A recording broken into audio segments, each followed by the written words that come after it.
What's going on, guys? It's Patrick here from Men's Health Unscripted, and I have a really exciting guest for you guys today, Christine DeLozer, author of the book Diet for Great Sex. When I saw her on Instagram, I was like, we got to talk to her because her alignment with how to kind of eat well for lifestyle aligns so much with a lot of the things that we talk about. And so much of men's health is part of our sexuality. So I just felt like this was an opportunity to truly dive into some of these topics that we don't always get to explore extensively. So Christine, thank you so much for coming on Men's Health Unscripted. I really appreciate it. How are you today? I'm doing fine. Thank you, Patrick. And thanks so much for having me on. So I kind of thumbed through your book a little bit and I'm getting close to the end. I'm a little over halfway. And it's a really easy read. It's very digestible information, but also a lot of valuable information. And I'm just going to kind of go over with some of our listeners some of the topics that you discuss. Just if they're interested in any of these, they can find your book, and we'll let them know where to find that. I'll put that in the bio for them, and I'll have you say it here in a little bit. But that you discuss hormonal balance. So for men specifically, testosterone and DHT, things like that, those kind of hormones that are important for the male body. This is a men's health podcast, so we won't dive too much into the female, but also how to eat to balance those hormones, how your nervous system affects your sexual life, how your vasculature, so your veins and arteries and blood flow, important dietary minerals, some aspects of Chinese medicine, so like acupuncture and things like that. And then at the end, I noticed that you have a sexual action plan. So when you're actually practicing, putting into practice all these dietary changes or lifestyle changes, now they have the people that read your book have an action plan to kind of see how their sex life improves. Am I right?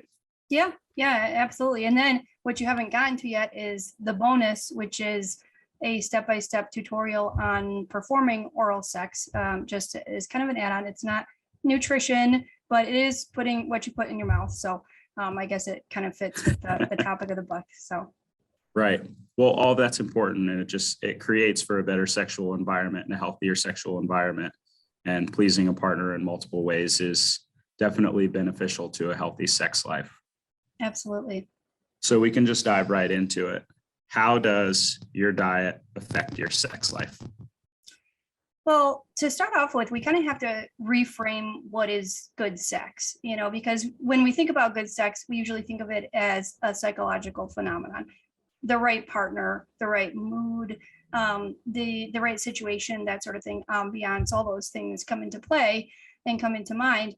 But in our bodies, great sex is when our nerves are firing strong, rapid impulses to and from our genitals. It's when our blood vessels are delivering adequate blood flow, and it's when our sex hormones are balanced. All those things working together makes for great sex, and what we put into our bodies very much affects that. If you take one of my favorite foods, leafy greens, as an example, you can see how it affects all three of those, that trifecta of great sex, if you will. So leafy greens reduce the stress hormone cortisol, and then will indirectly boost testosterone as a result, because cortisol sabotages testosterone, and we all, even female bodies, want optimal testosterone for strong libido and good sexual function. Leafy greens are one of the best things that you can put in your body for your vascular system. They have all sorts of phytonutrients which improve the elasticity of blood vessels. They strengthen and repair damage to the blood vessel walls. They're high antioxidant content, also protects the integrity of those blood vessels. And they are actually the only food shown in scientific research to actually reduce plaque accumulation. So, cardiovascular disease is something that starts in... With my peds, are you? Yeah, sorry, 1 second. No worries. Okay. So leafy greens improve the elasticity of blood vessels. They protect and repair damage to blood vessel walls. And they're actually the only food that I know that's been shown scientifically to actually reduce plaque accumulation. So cardiovascular disease, or the buildup of these fatty deposits which stiffen arteries, starts very early in life. When they've done autopsies on young people, they find they've already begun to start developing these plaque accumulations or early cardiovascular disease. And this has always been thought to be progressive and unreversible, meaning you can slow the accumulation of these deposits, but you can't reverse it. But they're finding with modern research that that's not entirely true. Leafy greens were shown to actually reduce, not entirely, but have some impact on the reduction of those accumulations in blood vessels. So that's really saying something, because it's the only food that does that.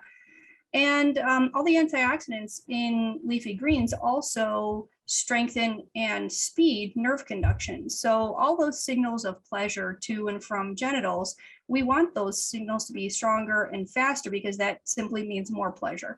That means stronger erections. It means more sensitivity to our partner's touch or to sex. And so strong, fast nerve conduction is huge in terms of pleasure and sexual function.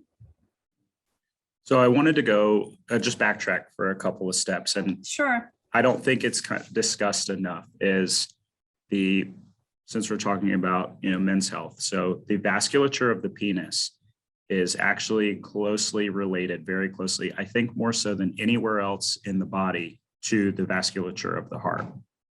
And the structure of the vasculature, the elasticity of the vasculature, how the blood pumps and the sphincters and all those components are almost one and the same.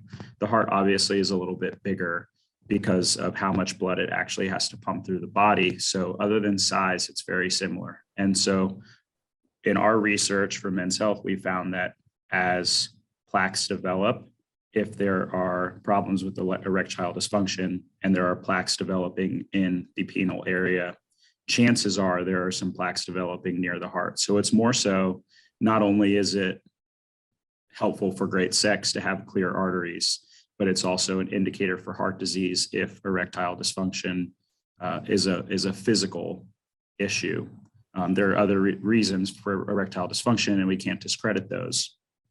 But as far as physical issue, plaque buildup, it's definitely an early indicator. And I'm glad you're saying that these are reversible. This is what we tell a lot of our viewers, that just because you're in one place doesn't mean that you can't reverse those and find a little bit of a fountain of youth, for lack of a better term.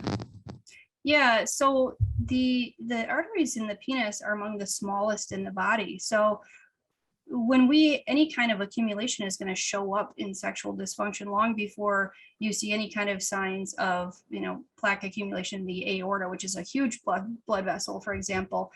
So that's, like you said, it's an early detector of heart disease, and sometimes it's a red flag to doctors that we need to treat this.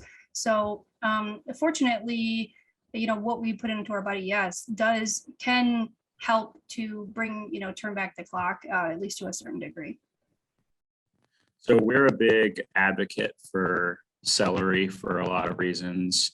And I noticed that was one of the foods in your book, and I'm not going to give away all your secrets. I want you guys to go buy the book and read it, because it is a good read.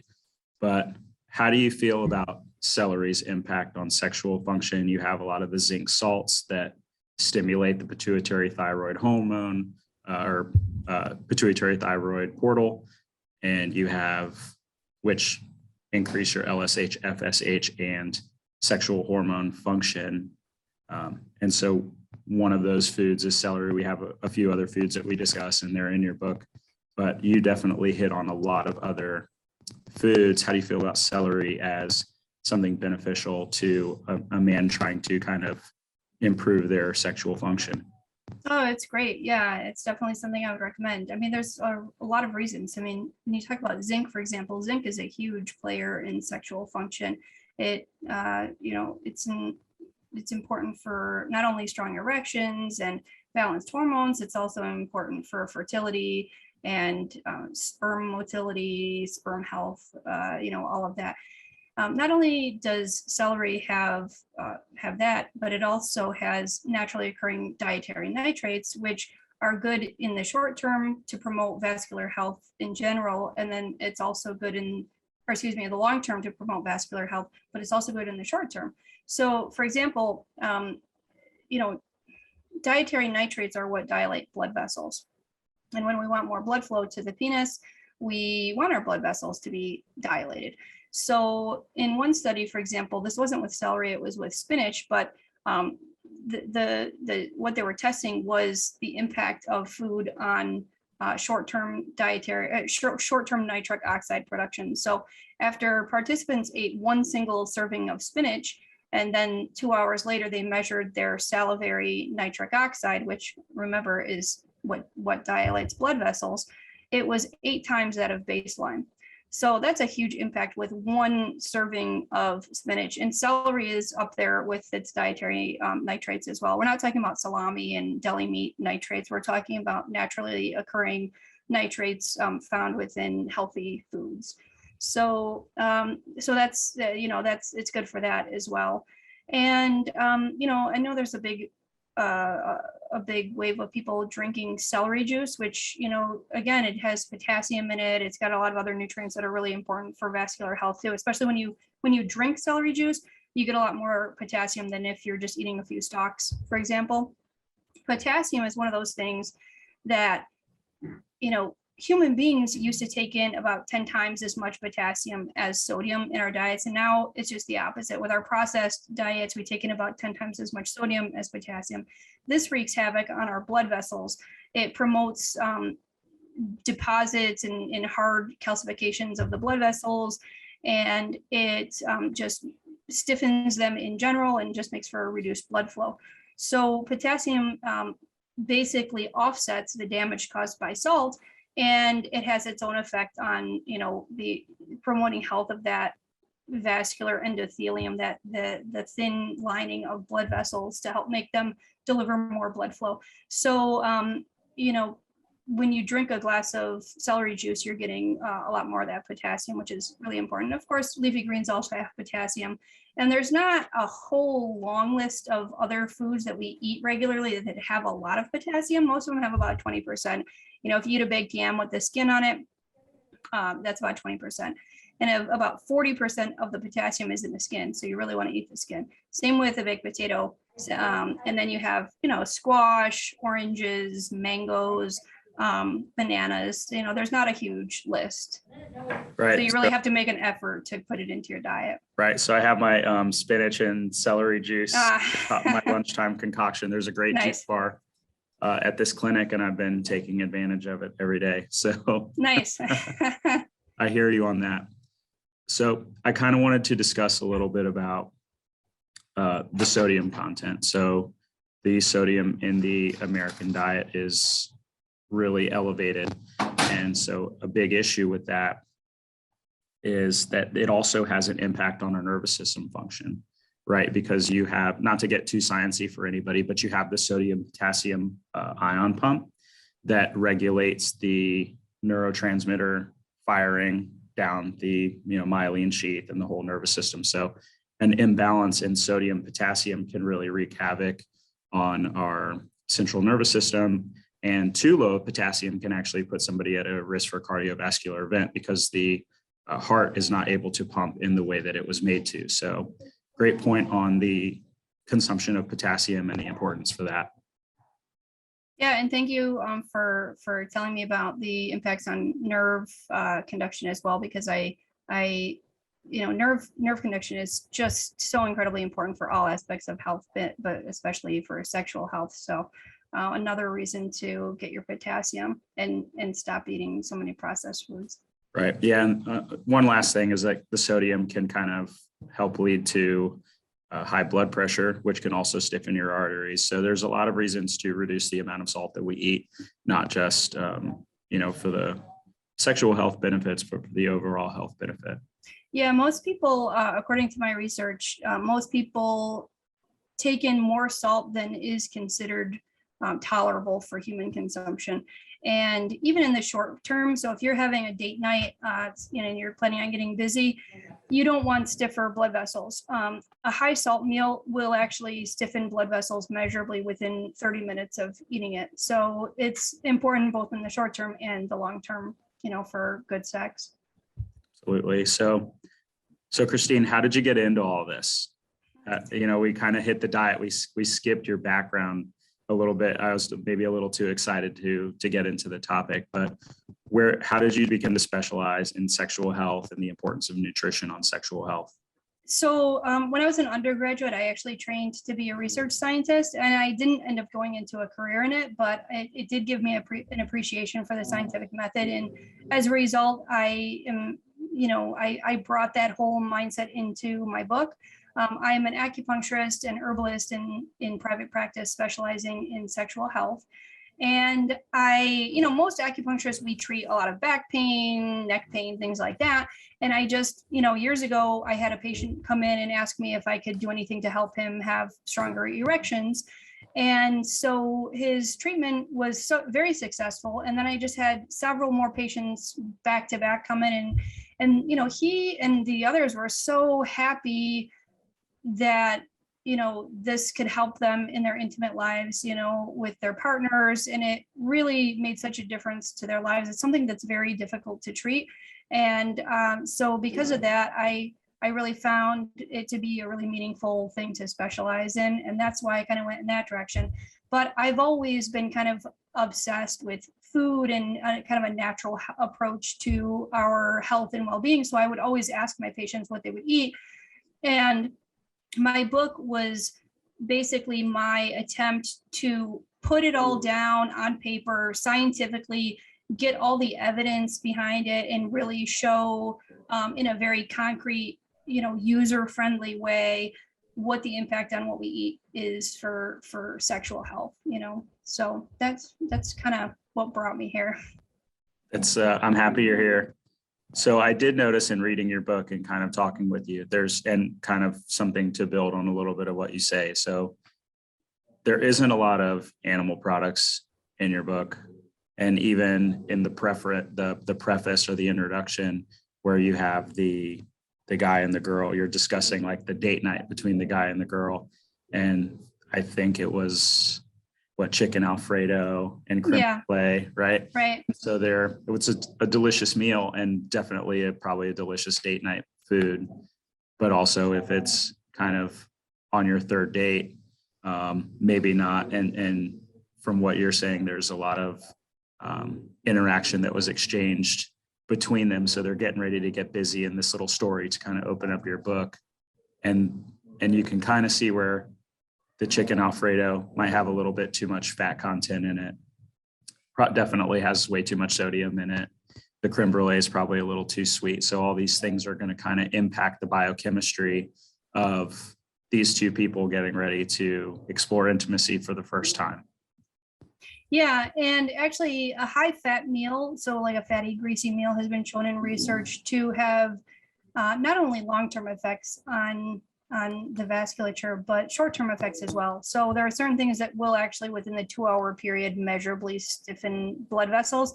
I mean, the magnitude may not be huge, but it's measurable at least.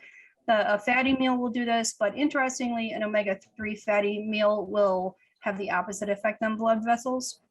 So something like wild salmon, or if you're plant-based, doing some walnuts, for example, will bring those omega-3s into it.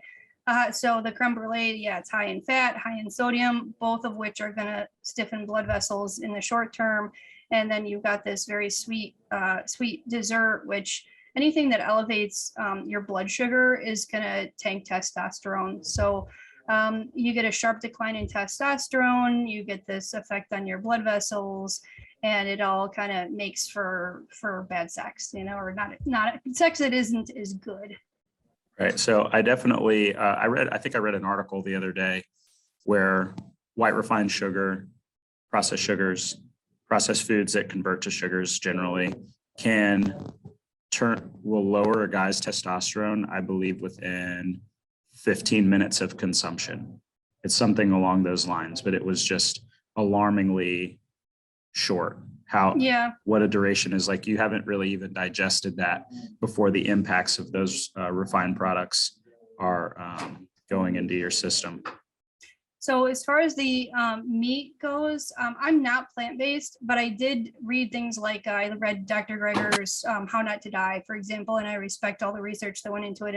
And I do respect the science behind how having really fatty diets affect us sexually. So, you know, there are certain things that something like red meat, for example, it is a very bioavailable source of zinc, which is really important. Anybody who's doing plant-based is going to want to soak their protein sources, so their beans, as well as their grains, because all of the zinc is bound to something called phytates, and it renders them not bioavailable to the body. So you could actually be eating tons of those, and they have a lot of zinc, and you could still get a zinc deficiency because you're not absorbing the zinc from them. So that's probably why many cultures throughout the world have always traditionally soaked or sprouted their legumes and grains. But no, I'm not opposed to meat. I mean, I think we probably eat too much. You know, we eat a lot of greasy, fatty stuff, and so I didn't include meat recipes in the diet. In there because I just figured everybody has those. Here are some really lower fat, not all of them are super low fat, but when you take it as a whole, you know, some days you're going to have a little bit fattier meals than others. When you take it as a whole, it's lower fat, and it's, you know, incorporating a lot of fresh fruits and vegetables and sex healthy foods into it. So even in Chinese medicine, they do not recommend abstaining from meat because meat is considered to be a blood tonic, but they wouldn't have eaten the huge quantities that we do today. It would be more like a flavoring to bring flavor to the meal. Right. Yeah. It seems like again, kind of to harp on the American diet a little bit, we have so much in abundance that it's just so easily accessible, where in a lot of other places in the world, meat is more of a delicacy rather than the main course. And like you said, more of like a flavoring agent as well. Yep. Yeah. So I actually, there's a Chinese medicine practitioner here in Tampa that I know pretty well. And so I'm pretty familiar with some of the concepts. So tell us a little bit about Chinese medicine, and we can kind of dive into acupuncture afterwards. But the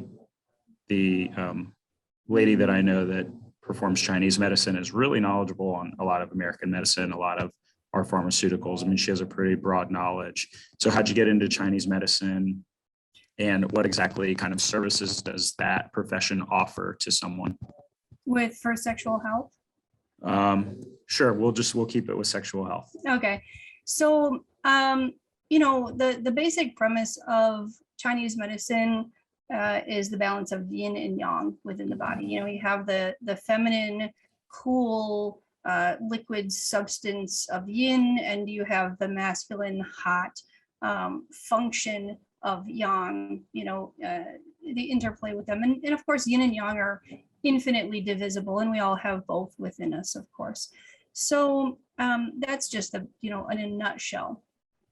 When we think about something like sexual health, we want a balance of yin and yang. We want enough of the yin substance, which includes blood flowing to the penis, and we want enough of the yang, or, you know, the nerve function, those nerve signals to be firing when we want them to send signals of pleasure, and to send signals telling the penis to get to fill with blood and that sort of thing. So what we do with acupuncture, well, sorry, I can't really talk about one without the other. I feel like because they're so related. So when, you know, there's this concept of qi, and that is the vital essence. It's the vital substance of life that courses through our bodies. It courses through the vessels. And when qi is deficient, we can have all sorts of, you know, health issues. Acupuncture moves the qi. I mean, that's what it does. It moves the qi so that we can relieve pain, or, biomedically, it stimulates a particular nerve pathway that is associated with, whatever we're trying to treat. So, so Chinese medicine basically views sexual health as the free flow of abundant qi and blood. Okay, and when that's blocked or deficient, we have problems. But of course, the essence, the essence of life is embodied in sperm, and it's considered to be stored in the kidneys. I know that contradicts. It doesn't have to be taken literally. We know that sperm is housed in the testicles, but it's considered to be housed in the essence is housed in the kidneys, and the embodiment of that is in sperm, if you will. So we have to nourish the kidneys in order to promote the to promote reproductive function.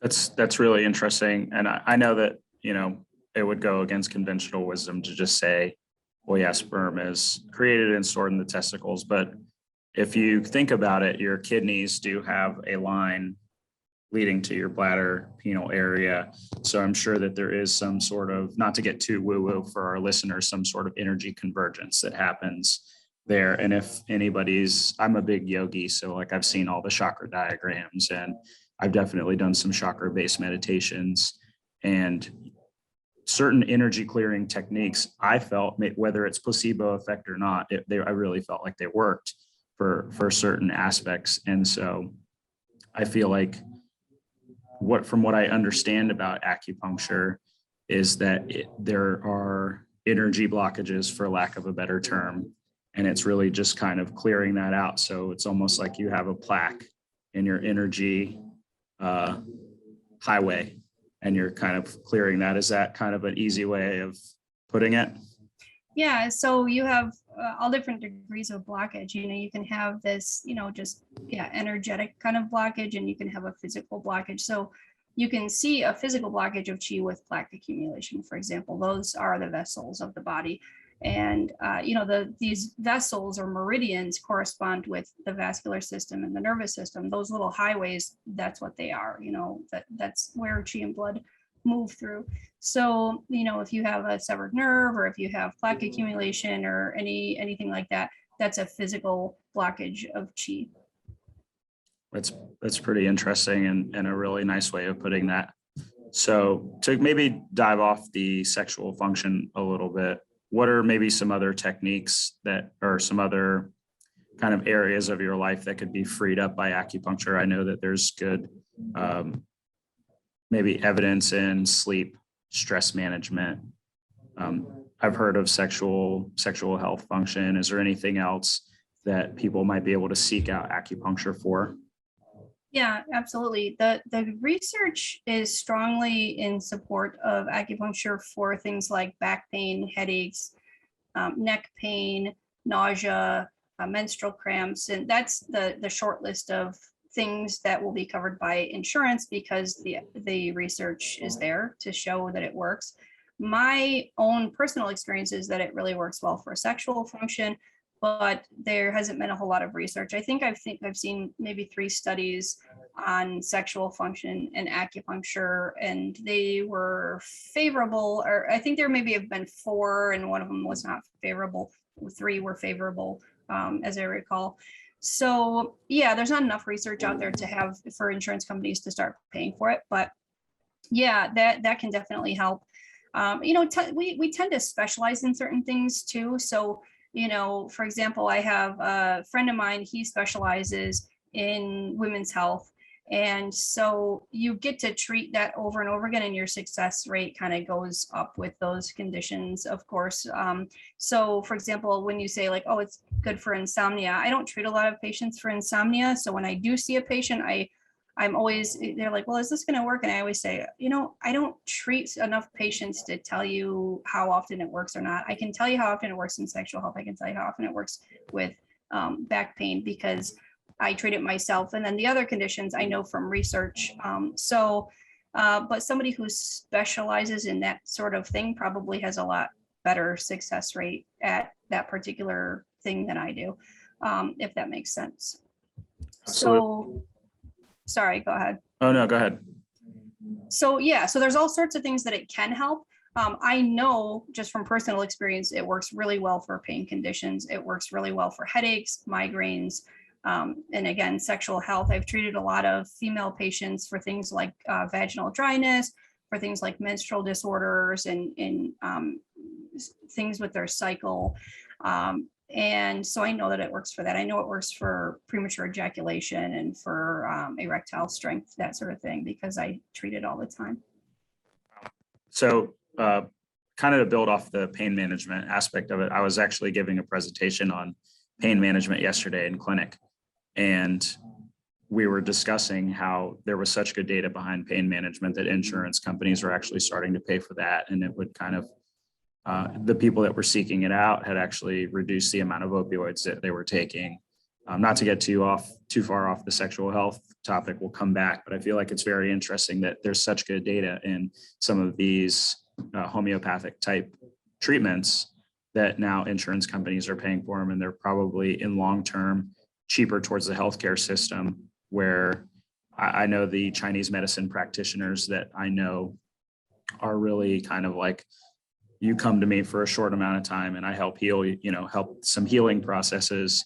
And then it would less about kind of coming back chronically. And it's more of then you come back for more maintenance therapy. Is that kind of correct? So it's like the actual idea is to get you better. And then if you come back for maintenance, it's fine. But they're really like, if I can't get you better in a few visits, we might need to escalate therapy or go seek something else out. Yeah. And, Chinese medicine, the core philosophy is always to treat the root. So too often people seek medical treatment and don't realize that the treatment is aimed at treating the symptom and not the root. So we're trying to correct imbalances within the body and address the root of health, if you will. So, that's the goal. And to get back to, what I was saying earlier, is that something like tinnitus, or like ringing in the ears. I have patients who come to see me with that, for that issue. And I haven't had as high of a success rate at treating it, but it doesn't mean that acupuncture doesn't necessarily work. It's just that I don't treat it a lot. So it may be successful, if you go to somebody who has more experience treating it. But sorry, what was the second part of your question? Oh, just as far as I think it was just kind of building on how there's so much good evidence for acupuncture and that insurance is actually paying for it. That was a portion of my presentation. I thought it was funny that you brought it up. Yeah. It is nice that they are starting to pay for it. The amount that they pay is not good, quite honestly. We've been pretty much receiving, at least here in New York, we've been receiving the same reimbursement since I've been in practice, which was, 10 years ago, or let's see, eight years ago. So it's not, so a lot of people question whether or not to even accept insurance, but it's good that they're starting to, it's just that then when it becomes fully covered by insurance, then you're kind of at the mercy of their policies, of course. Right. So there always is that give and take. I think it's just more so good that the evidence is there, that it actually is an effective treatment, and that, if anybody's having any issues, it's definitely something that they can seek out. It's, I know here in Tampa, there are quite a few good quality acupuncturists. I'm sure in New York there are as well. So anybody who's listening between here and there or anywhere in the US, I know we have some listeners from all over the US for this. You can seek out a really great acupuncturist. Christine's in New York, so anybody in New York, you can kind of hunt her down. But I really, I'm just happy to see that insurance companies are starting to kind of get away from the traditional American medicine and realize that it's probably more effective to the healthcare system to take care of their patients and get them better, rather than keep them in this like chronic state of wellness and not. And it's a lot about lab values. And I know there's a lot of data that has to go into it, but sometimes the how do you feel test is really, really effective as well. feeling your own body. Yeah, and I mean, opioids are expensive for insurance Yeah. companies, very expensive. It's much more cost effective to see an acupuncturist, honestly, for them. So they're seeing their own interest as well. Yeah, we'll dive into the how you feel here in a little bit, because I kind of want to talk about, being present with a partner. But since let's kind of hop back into the sexual health. I got a little distracted, but I'm always interested in kind of helping our viewers find new therapies. And we've never had a Chinese medicine practitioner on. Yeah, so you can ask me anything, don't worry. So kind of back to the dietary aspect of sexual health. Let's say somebody, maybe one of our viewers or one of your patients or someone that you're talking to is kind of having some sexual dysfunction. Is there anything that you can recommend to them right away so that it would get almost an immediate effect? Well, I would say it depends on where they're at to begin with and how big of a change they're ready to make. So I kind of start with my patients with where their baseline is. One thing I would recommend that's a very easy thing to incorporate, but it'll have a really big impact on sex, is changing your lunch. Say, okay, have your dinner, have your breakfast, change your lunch. Start trying to have a big, huge leafy green salad and a baked yam or a baked potato with the skin on for lunch. In that one meal, you'll be getting about half of your daily potassium. You'll be getting a huge portion of things like magnesium and other really important minerals. Your mineral profile of your diet is going to go up quite significantly. You're getting those leafy greens in, which are really crucial for sexual health, and they'll make a huge impact the results are visible very soon after you start a change like that. I like it. And then with most people who are going to probably, sexually active, you're probably going to a job, right? And so most people's jobs are 9 to 5, 8 to 4, whatever. And so changing up your lunch is kind of something that you're forcing upon yourself. I would say you're there. Most places don't have like a cafeteria or somewhere that you can consistently go buy food from, or even if it is, they probably do have a salad bar. But I've noticed that when I started pharmacy school, I was very overweight, and I took action to change. I changed my lunch, just like you said, and it made such a huge difference in the rest of my day, as far as not feeling lethargic anymore for the second half of my day. I felt better when I was going to go home. And then also I had more energy at the end of the day. I'm more of I function better at night. So I don't study well in the morning. I study better at night. And just like my best work comes probably in between the 5 and 10 p.m. hour, where I just have the most energy. And I noticed that changing up my lunch, it didn't really matter what I had for dinner, but the lunchtime I had sustainable energy. I didn't feel like I had to take a nap, and I was ready to go more so throughout the day. And I actually slept better, and I would make better dinner time choices to not counteract the previously poor lunch choices that we would make. I worked in sales before I came to pharmacy school. So we would go to nice restaurants for lunch, and you eat what they have, right? So making that change was huge. I'm really happy you said that. Well, the thing that I always see, I'm really busy. I have so many responsibilities at home. So my MO is that I go to the farmer's market, or I go to what we have here is Wegmans, and they have really great, really fresh leafy greens. And so I would take the time to get all these beautiful fruits and vegetables, and I would bring them home. I would put them in the drawer of my refrigerator, and then I would procrastinate making my salad until my leafy greens all went bad and I had to throw them out. So what I started doing was, they have a local place will make salads for you, or again, Wegmans is a grocery store that they'll even do organic salads.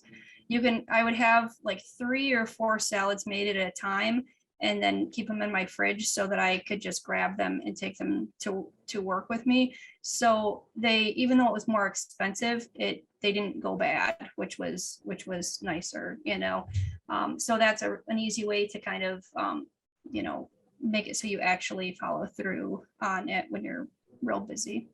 Right. I mean, and that's the whole point, is to consume the foods, and you can buy them all day. And I think everybody's guilty of buying something and at the store, like, I'm going to eat this whole bag of spinach, and then it just kind of falls to the wayside. Yeah. I don't know of anybody who would say that they're not guilty of that, but that's a great point and a great tip of advice on how to meal prep for yourself, and just keep it grab and go. I usually reserve Sundays or Monday nights to meal prep for my week. And I'll just sit there and cook for a couple hours, and then I'll just lay everything out in Tupperwares for the week and just grab as I go. Because like you, life is not slow paced at all. Yeah. So change your lunch. Great point. Any short-term foods, if you would like to disclose that, is there one food that you would say, maybe other than leafy vegetables, that somebody could eat that might give them even just an energy boost, not necessarily a sexual spark? Well, this one will give both. So for our mental health, that having a great sex life also depends on having our mood, be maintaining a good mood. So vitamin C was shown in research to actually rapidly improve mood. So even if you're having a bad day, that's a really good go-to. So grabbing a handful of berries or keeping some vitamin C on you is plan B. But like fresh berries have a lot of vitamin C. Having a water in the morning when you squeeze some lemon or lime into it, that will rapidly improve mood. It's been shown in research to reduce anxiety, reduce depression, and elevate overall mood. So that's important, again, just for feeling good, getting through the day, and also getting busy. And potassium was another one but that's more of a long-term kind of thing to incorporate into your diet for emotional health was that. And one thing I wanted to throw in for, two recommendations besides having lunch is, like for you, for example, you're at the clinic, you've got all these responsibilities and stressors. Is taking, if you have 15 minutes in between your class or your clinic, taking 15 minutes to take a walk around your workspace or outside if you can, depending on where you're living, is huge. It helps your body chemistry. It helps your stress. It helps you to feel better, and it even helps your immune system to just be moving around. Especially if you're a student and you're sitting for long periods of time. That's really, really important. And every time you do get that exercise and force yourself even to do 15 minutes of it, you get back energy later on in the day, and you will feel more energized throughout the day. Yeah, it's definitely true. Sitting is the new smoking. Yeah. To say. Yeah. So that's kind of something I always pitch. We try to fire up a reminder on the Instagram, like, hey, go for a walk or do something just a short amount of time. You're going to have a quick endorphin release that'll help kind of power you through the rest of your day. And there's definitely some days you can't dodge it, especially in the clinic. Like, you're up, you have a short walk to your patient's room, you have to do something, and you're right back on the computer. So it's definitely tough, but if there's space and time to do it, take advantage of it. So as we kind of start to wind down a little bit, this is something I've kind of always thought about, is what exactly are aphrodisiacs? I know there's a lot of different definitions for those. Most people would just think it's something that you can consume or put on your body to promote libido, but I'm sure there's a lot more to it than that. So what exactly are those, and what evidence have you found that they work? Hold on one second, Patrick. I have to plug in my computer or else it's gonna die. Hold on one second. No worries.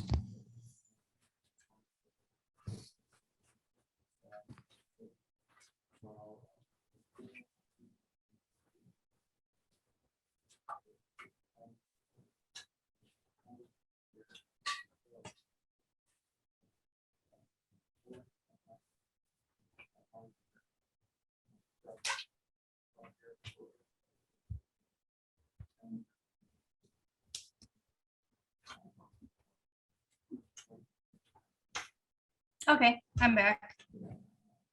Okay. Is there's I didn't realize there was going to be a conference in the room next door. Is that really distracting, or can you hear it? No, Nope, it Okay. sounds fine to me. Okay, perfect. I was like worried because I can hear, it's like it's a 25, I'm sitting in like a 15-person room. It's a 25-person room and the guy's talking on a microphone and it's like pissing me off. Okay, I'm glad you can't hear it. Thank you for bearing with me while doing this in clinic. So what I'm going to do is clap again, and then I'll just know that I'll edit that portion out. So we're just leaving off with aphrodisiac. I'll just ask the question again. Sure.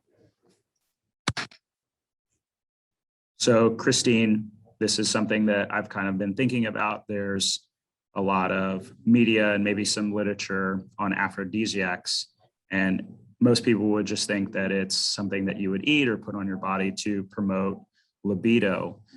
But what exactly are aphrodisiacs? I know there's a lot more to them than just something that you eat or put on your body. And then have you found any scientific evidence that shows that they're effective? So the definition of an aphrodisiac is anything that improves libido, improves pleasure, or improves arousal response. So basically, and some of them work in the short term, some of them work in the long term.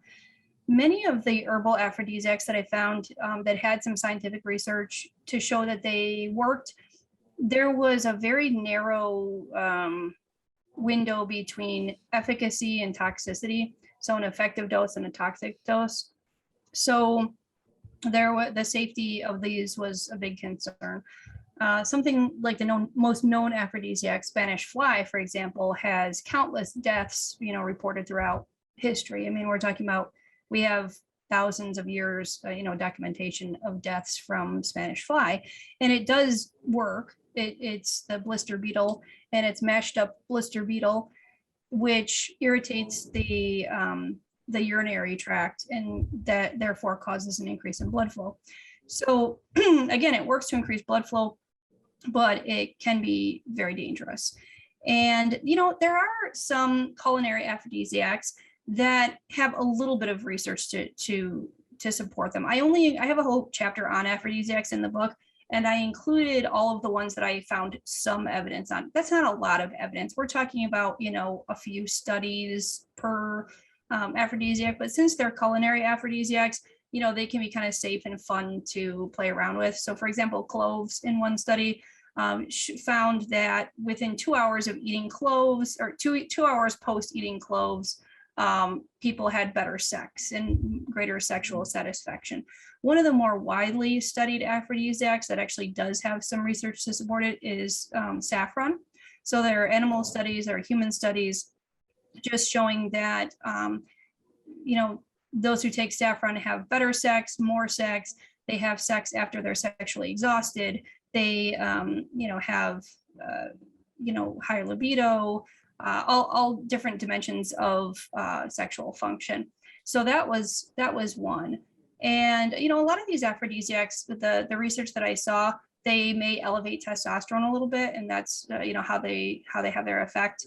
And there are, again, aphrodisiac foods, again, cloves, dill, nutmeg, things like that. Again, there's just usually a few studies to support that they work, but they're fun. In my book, I have a date night sex menu. So that includes all of the foods that have been shown to have an immediate effect on blood flow. And then you don't have the ones that have an immediate stiffening effect on blood vessels, or those that, will sharply drop testosterone. And you may include some of the culinary aphrodisiacs and kind of play around with them and have fun with it. And, just to get a little bit of bump in blood flow. It's not going to be like a Viagra, but it is significant for sure. Right. And kind of what we always say a little bit too is like getting on the pharmacy topic. We're pharmacy, so we do like to talk about drugs once in a while. But drugs like Viagra, Cialis, Blue Chews, all that stuff, they do work short term, and they do work short term with very good efficacy. The problem with a lot of these medications is that long-term use can actually lead to erectile dysfunction or dependence.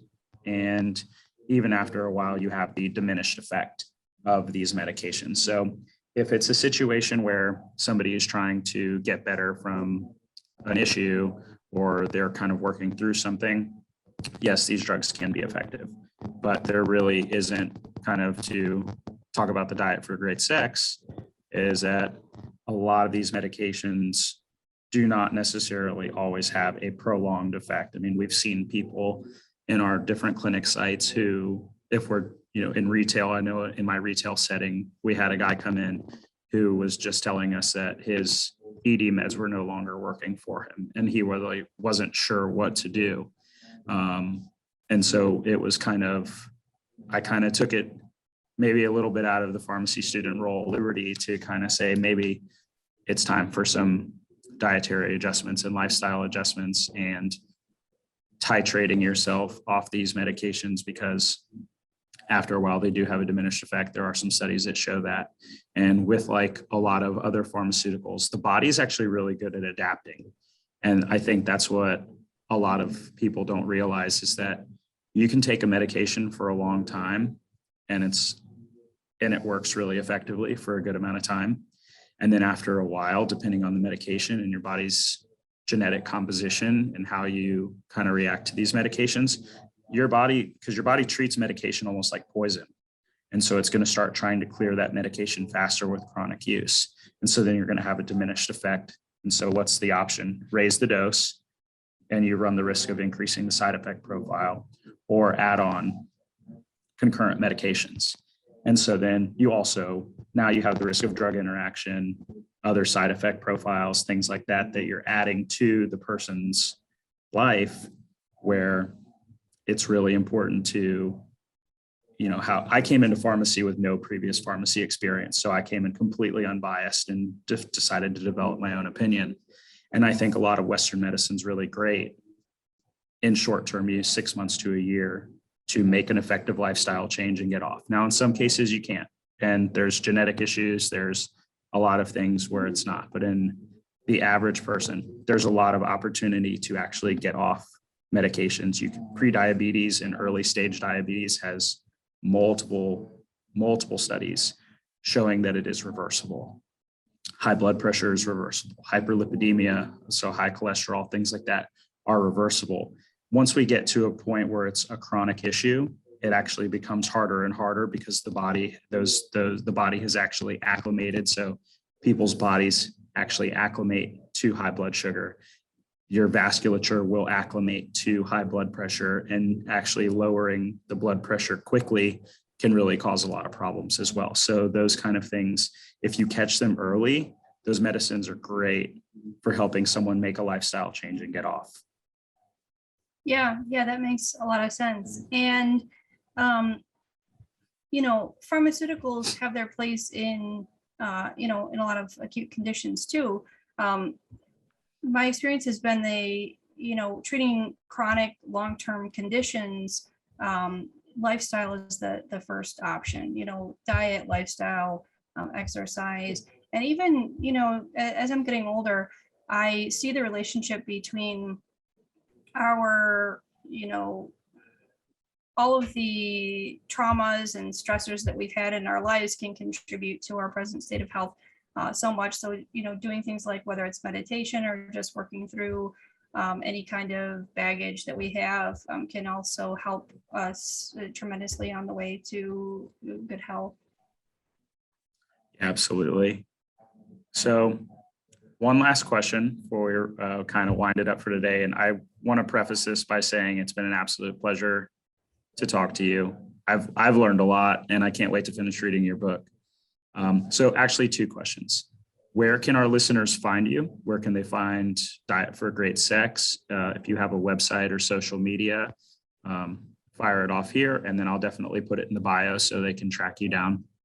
Great, thank you. So you can find my book on Amazon, Diet for Great Sex, Food for Male and Female Sexual Health. And my website is dietforgreatsex.com.